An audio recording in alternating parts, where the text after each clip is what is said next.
Hard to believe, but it's Monday again and time for your weekly book talks. This week I read two books. The first one was We Are the Ants by David Hutchinson. Definitely not a light summer read.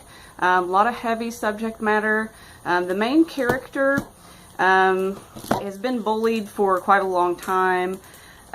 His name is Henry, and some of his classmates more than others, refer to him as Space Boy because he, for the last several years, claims to have been being abducted by aliens on not quite a regular basis, but quite often.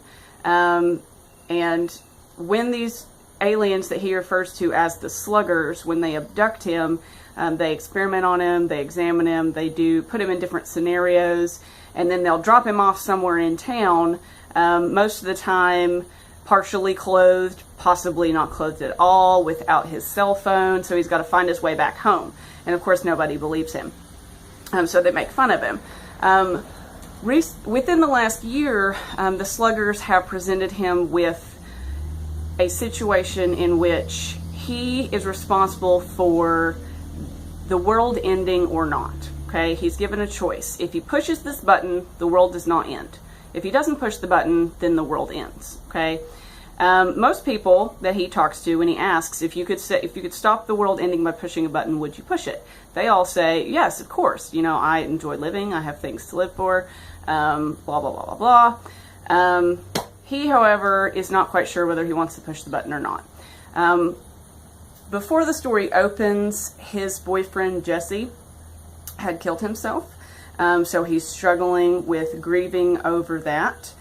He lost his best friend, who was also his boyfriend's best friend. He is in a very destructive relationship with a person who is keeping him a secret and also being very abusive and terrible. His family is in disarray. There's just a whole lot of awfulness in this book.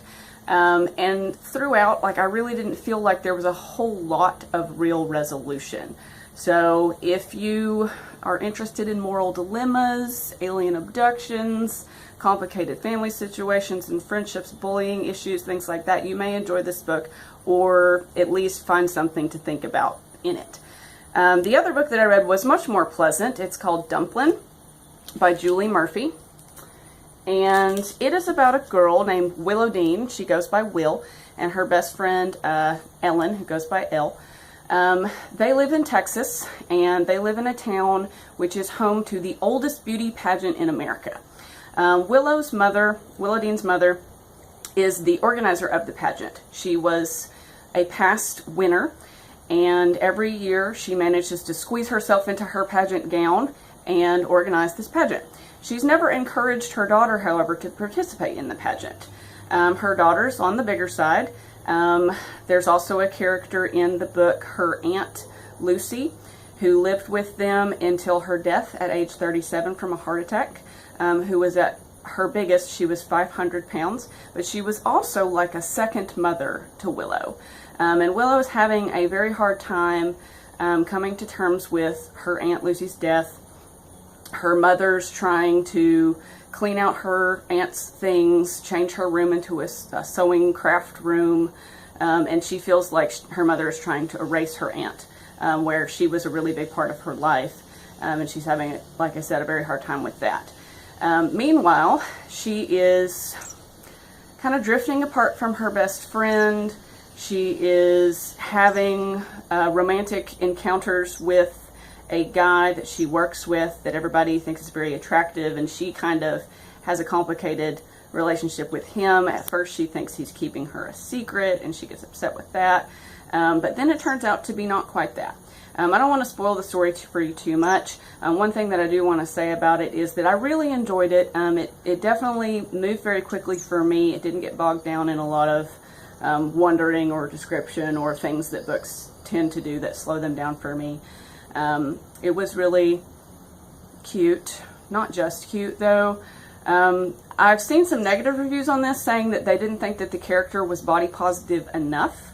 However, I feel that if she had started the book 100% loving herself, then I don't feel like she would have really had room to grow in the story. There wouldn't have been enough conflict. So the fact that she wasn't 100%, you know, loving life and loving everything about herself, I feel like provided a place for the story to go. But it was very enjoyable. Last thing I'm going to say before I leave is this is the last day of my blue-green hair, so get a good look there. Next time you see me, my hair should be red. So enjoy the rest of your summer. I'll try to do one more book talk next week, and then the next thing you know, we'll be back to school. So enjoy it, and we'll see you next time.